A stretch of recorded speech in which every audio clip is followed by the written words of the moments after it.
آج کی سٹوری کا تعلق ایک میگا سکینڈل سے ہے جس کا تعلق اربوں روپے کی کرپشن، اربوں روپے کے غبن اور قبضے کے ساتھ ہے، جس کا تعلق ڈپارٹمنٹ سے جوڑا جاتا ہے۔ وہ ہے اس ڈپارٹمنٹ میں یہ کرد برد گھپلے اور غیر قانونی جو اس کے اوپر قبضہ اور جو غیر قانونی کھدائی ہے وہ یہ۔ اب میں بات کر رہا ہوں اس سٹوری کی جو ایک آج جو ہمارے ex D G mineral and mine رہے ہیں، کیپٹن ریٹائرڈ ارشد صاحب، از اے 19 اسکیل آفیسر۔ ان کا جو ان کے ساتھ ہوا ریپورٹڈلی، آپ کو مبینہ طور پہ جو اسٹوری ہے کہ یہ اسٹوری جن کے اوپر ہے اور جن کے ساتھ یہ ہوا، جو وکٹم بنے ہیں، وہ کیپٹن ریٹائرڈ ارشد صاحب ہیں جو D G mineral and mine رہے ہیں، اب جو ہے وہ ایکس پاکستان کی سروس پہ جو لیوز پہ تھے۔ ان کے گھر میں ہوتا ہے دھاوا، اور دھاوا بولنے والے، غیر قانونی طور پہ چادر چار دیواری کو پامال کرنے والے اور اس میں حملہ آور ہونے والے مبینہ طور پہ جو عبد الرزاق ہیں PP 117 کے، جن کا تعلق PTI سے ہے۔ اب جب میں آپ کو یہ سٹوری بتا رہا ہوں تو سب سے پہلا، ابھی سٹوری تو بعد میں ہے لیکن پہلا لفظ یہ کہ ہر کرپشن، ہر بے ضابطگیوں کے، قبضہ مافیا کے اور اس طرح کی غیر قانونی حرکات اور قواعد و ضوابط کی دھجیاں بکھیرنے والے جناب PTI کے ہی لوگ نکلتے ہیں۔ یہ لوگ کبھی امن پسندی والے ہو ہی نہیں سکتے۔ اب آتے ہیں سٹوری پہ جس کا تعلق، کیونکہ یہ وہ میں نے آپ کو منرل اینڈ مائن ڈپارٹمنٹ بتایا جس کا 50 ارب سے 500 ارب روپے تک کا فائدہ پنجاب گورنمنٹ جو ہے وہ لیتی ہے ڈفرینٹ کانٹریکٹ کے تھرو، کھدائیوں کے تھرو، منرل اینڈ مائن کی کھدائی کے تھرو، اس کانٹریکٹ کے تھرو، اور ان میں جو مزید جو ہے وہ ڈیولپمنٹ کے تھرو اور جتنے ایلوکیٹ ہوتی ہیں ان کے تھرو ان کو ملتا ہے۔ اب یہ شخص جب خود 19ویں گریڈ کے آفیسر DG رہے منرل اینڈ مائنز میں، یہ جو رزاق ہیں جن کا تعلق فیصل آباد سے PP 117 سے ہے اور PTI سے ان کا تعلق ہے، یہ شخص جو ہے ان کی خوشاب میں اور جو ہے وہ ڈفرینٹ ضلعوں میں جو ہے ان کے پاس بھی کانٹریکٹ ہیں منرل مائن کے، لیکن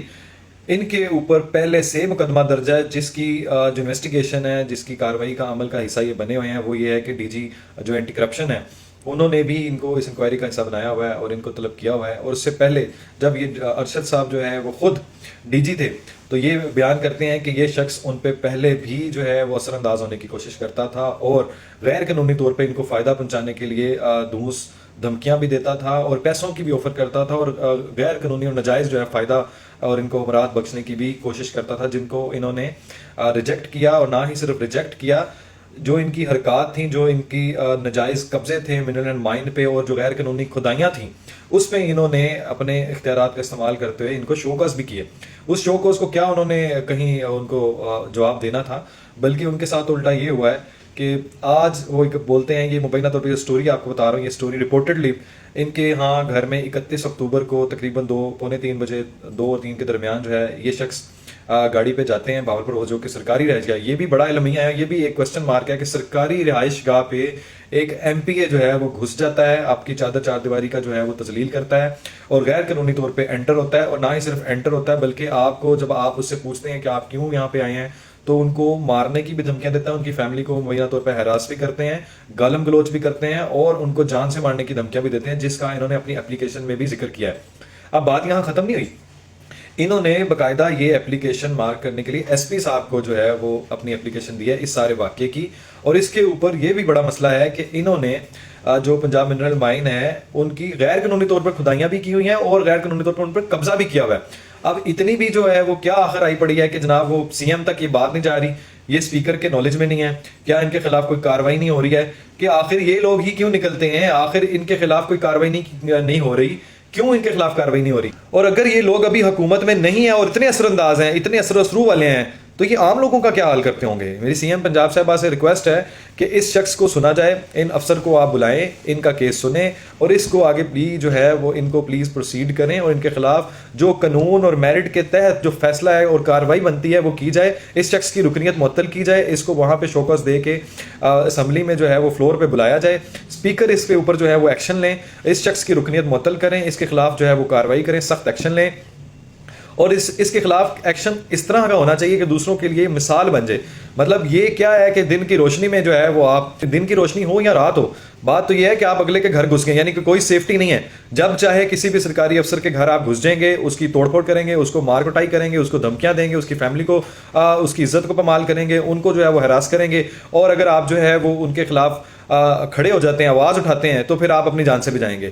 ہماری یہ درخواست ہے CM پنجاب سے کہ اس سٹوری کو جو ہے وہ لیں، ہم سے تفصیلات لیں، جو رپورٹڈلی ہوا ہے وہ میں نے آپ کو بیان کیا ہے۔ اگر آپ کو اس سے متعلق تفصیلات چاہیے تو آپ ان افسر کو آپ بلائیں, آپ کے پاس یا آپ کی دی ہوئی سرکاری رہائش گاہ میں یہ رہائش پذیر ہے, ان کو بلائیں, ان کو سنیں, دونوں کو سنیں, دونوں پارٹیز کو سنیں. لیکن جو الزامات ہیں بڑے سنگین ہیں, اور اربوں روپیہ کما کے دینے والے ڈپارٹمنٹ کا اگر یہ حال ہے, کوئی پرسانے حال ہے, ان کو سننے والا کوئی نہیں ہے, اور ایسے افسر کو جو ویٹنگ پوسٹنگ پہ ہے, تو اس طرح کے اگر معاملات ہوں گے تو آپ کس طرح آگے چل سکیں گے. دوسری طرف جناب, آپ نے جو 8 نومبر کا جو جلسہ تھا پشاور کا, وہ ہو گیا منسوخ, وہ پروگرام بڑھ گیا. بات یہ ہے کہ ان کو ایک بڑا ایک خوبصورت قسم کا جو ہے نا, مثالی قسم کا ایک جواب ان کو مل چکا تھا. ان کو ذرائع کے مطابق پتہ چل چکا تھا کہ انہوں نے جو پلان تیار کیا ہے حملہ آور ہونے کا اور یہ گالی گلوچ کرنے کا, للکارنے کا, جو ان کا یہ جو ہے وہ تورا امتیاز بن چکا ہوا ہے کہ گنڈا پور صاحب جو ہے نا وہ بعد میں بیوے بچے بن جاتے ہیں, لیکن پہلے جو ہے نا وہ 12 ضلع گھوم کے ان کو پھر جانا پڑتا ہے, ان کو پھر اپنی پڑ جاتی ہے, پھر ان کا بڑا قیمتی سامان بھی وہاں سے غائب ہو جاتا ہے, کیونکہ 12 ضلع ہیں, ظاہری بات ہے بھاگ دوڑ کرنی پڑتی ہے, دوڑتے ہوئے کئی چیزیں آپ کی جو ہیں وہ گر جاتی ہیں, آپ کا نقصان ہو جاتا ہے. تو جو جلسہ بڑھ گیا ان کا 8 نومبر والا, وہ ان کو یہی بات تھی کہ ان کو معلوم تھا کہ اس جلسے میں اگر انہوں نے کوئی ہرزہ زرائی کی, کوئی گالم گلوچ کی, کوئی دھونس دھمکی بدماشی کی, کوئی وفاق یا ریاست کے خلاف کوئی بکواس کی, کوئی دہشت گردی کی, کوئی ڈیجیٹل ٹیررزم کی, اور کسی قسم کا بھی جو ہے وہ صوبائیت کا, لسانیت کا, تقسیم کا, یا انہوں نے کوئی آگ لگانے کی کوشش کی, یا انہوں نے کوئی بھی انتشاری فسادی جو کہ یہ ہیں اسے باز نہیں آتے. لیکن خیر, جو حکیم رانا ثناء اللہ صاحب کا پیغام تھا کہ جیسا آپ احتجاج کریں گے ہم ویسا آپ کا علاج کریں گے, غیر معمولی احتجاج ہوگا تو آپ کا غیر معمولی علاج ہوگا. تو یہ جلسے جو ہے نا ان کے فارورڈ جاتے ہیں, یہ اتنے بدماش ہیں کہ یہ صرف لوگوں میں بڑکے مارتے ہیں, اور لوگ بھی اتنے بے وقوف ہیں, اتنے احمق ہیں, ان کے جو کلٹ ہیں, اندھے ہیں, جو ٹلٹ ہے, وہ اتنے جاہل ہیں, اتنے دماغ سے پیدل لوگ ہیں کہ ان کو ہر بار کی اسٹیٹمنٹ کے بعد یہ بندہ ملتا ہے اور یہ اس کو چوم رہے ہوتے ہیں. یعنی وہ 14 دن کا 15 دن کا الٹیمیٹم دے لیا ڈیالہ پہ حملہ آور ہونے کا, اور اس کے بعد اس کا کوئی بھی نہیں آتا پتہ ہوتا, اور خود غائب ہو جاتا ہے. دوسری بار وہ کہتا ہے جی اسلام آباد پہ حملہ آور ہوں گا جناب, قبضہ کر لوں گا, کہاں گیا, کچھ بھی نہیں ہوا. کبھی کہتا ہے کہ جناب میں پنجاب میں آ رہا ہوں, وہ ڈھول باجا بینڈ باجا برات لے کے, وہ خود اپنا بینڈ باجا بج جاتا ہے اس کا. اور کبھی کہتا ہے جناب وہ اگر فلاں جو ہے نا اپنے ججز کو, جو سینئر ترین ججز کو نہ چیف جسٹس نہ نامزد کیا, نہ بنایا, تو جناب ہم پھر حملہ آور ہوں گے, پھر پورا پاکستان بند کر دیں گے. وہ پروگرام بھی بڑھ گیا ان کا. پھر بعد میں جناب اسی کی چیف جسٹس صاحب کی حلف برداری اور تقریب میں جناب خود جو ہے بیبا بچہ بن کے بیٹھا ہوا ہے. یعنی اس شخص کی کوئی ایک بات لے لیں, ابھی تو سینکڑوں ایسی باتیں جو میں نے آپ کو نہیں کوٹ کی, لیکن چونکہ اس کا فائدہ ہی نہیں ہے ایسے نکمے بدماش گھٹیا شخص کا جس کا دماغ سے عقل سے پیدل ہے. لیکن چلے خیر, نقصان تو پی ٹی آئی کو پہنچا رہا ہے. اب اس دوران ایک اور بات آئی کہ 26ویں آئینی ترمیم کو جناب ہم دل سے تسلیم کرتے ہیں, نہیں کرتے, لیکن ہم جو اس کے 26ویں آئینی ترمیم کے تحت جو چیف جسٹس بنا ہے اس کو دل سے تسلیم کرتے ہیں. یہ کہنا ہے گوبر خان صاحب کا, وہ جو گوہر صاحب جناب ہیں ان کا دماغ میں بھی گوبر ہے, اس کی دماغی کیفیت بھی اس جملے سے ہی پتہ چل جاتی ہے. یعنی ایک شخص جو 26ویں آئینی ترمیم کے تحت چیف جسٹس بنا ہے اس کو تو ماننا ہے, لیکن جو 26ویں آئینی ترمیم جو ہوئی ہے اس کو ہم نے نہیں ماننا. کمال ہے, ان کے بھی اپنے ہی ایک درجات ہیں جن کے اوپر یہ چلتے ہیں, اور یہ مقامات انہوں نے ایسے طے کر لیے ہوئے ہیں کہ یہ مقامات اور کوئی طے نہیں کر سکتا. اس کے لیے جہالت کا جو ہے نا اعلیٰ درجے پہ فائز ہونا ضروری ہے, اندھا ہونا ضروری ہے, کلٹ ہونا ضروری ہے, عقل سے پیدل ہونا ضروری ہے, اور جو ہے وہ آپ کو دتکارے ہوئے ہونا ضروری ہے.